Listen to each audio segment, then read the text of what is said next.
So, we've all heard about travel levels, right? If you play Geometry Dash, chances are you know about this particular genre of level. If you don't, and for a quick refresher, a travel level is a longer level, usually over 2 or 3 minutes in length, with slower and easier gameplay for their particular rating, more focusing on testing the player's stamina and nerve control. Most of these levels are quite calm in nature, with neat decoration and slower songs to complement the theme of the level.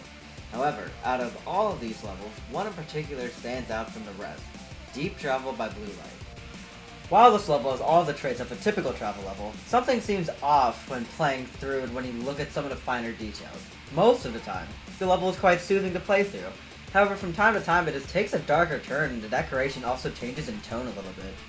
This whole aspect that started this entire theory comes up here, with some floating white orbs saying things such as "save us" while a large ship is seen in the background.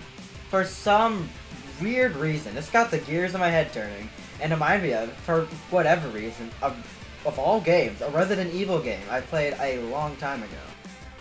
In particular, the particular Resident Evil game it reminded me of was Resident Evil 7 Biohazard, which I personally played with a group of friends on the PS4 several years ago. The game is about a man named Ethan who tries to escape a house he was lured into in order to try to save his wife, who was missing for several years and was trapped in the house, and the two try to escape throughout the course of the game, along with assistance from one of the members of a family known as the Bakers, who mostly are evil because they're infected with some sort of virus, and who all but one try to stop him from escaping throughout the course of the game.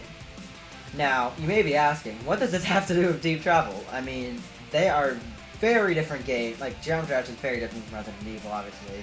But, the connection is quite simple. Deep Travel is showcasing the creation of the main antagonist of Resident Evil 7. The main villain of Resident Evil 7 is a girl named Eveline, I hope I'm pronouncing that right, who is a biological weapon capable of controlling the minds of people through various manners. In the game, you find out that Eveline was made in a lab on a boat, which eventually ended up crashing into the Louisiana Bayou, which is where the game takes place. See where I'm getting at here?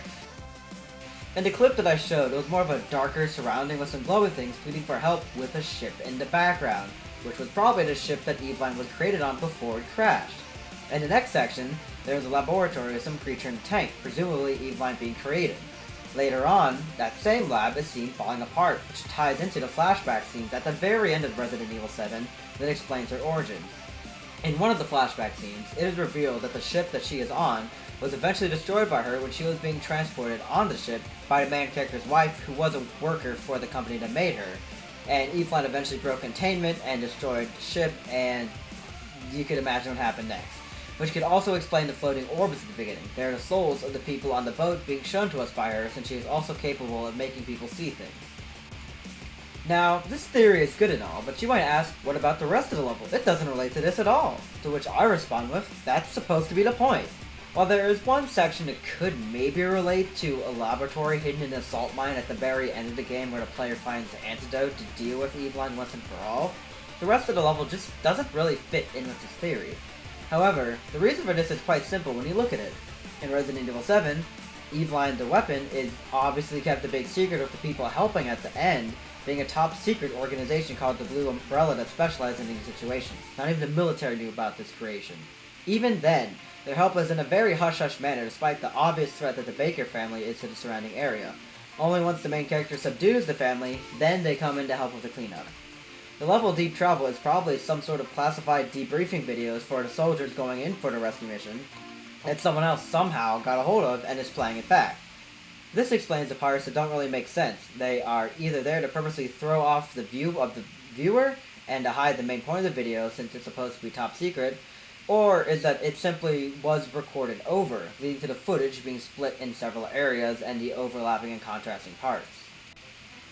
One final concluding point I would like to bring up is the ballerina at the very beginning of the level. From the looks of it, it's some sort of wind-up toy, probably meant for some sort of child's amusement. This is interesting, as Eveline had quite a restricted childhood in the laboratory, which led to her being obsessed with wanting a family. However, once outside of that laboratory, she started to age really quickly, eventually turning her into an old lady. Despite this, in the game, she often turns herself back into a child as some sort of, hallucination in order to torment the protagonist, And this figure could be a reference to the childlike form she chooses to be in, so she can have her family she always desired, even if that family is a group of people who were forcibly put under her control. Overall, I feel like this is one of the more weirder theories that I've ever had, but once I noticed these things in the level, I just knew I had to make a video on it. It's just such an interesting topic that somehow manages to work out in the end. So, if you watched this art, thank you so much for watching this really wacky theory. I hope you appreciate it. If you liked it, obviously leave a like. If you really like it, maybe subscribe. I don't know. Doesn't matter to me. But just make sure, share the video. Like to get this out.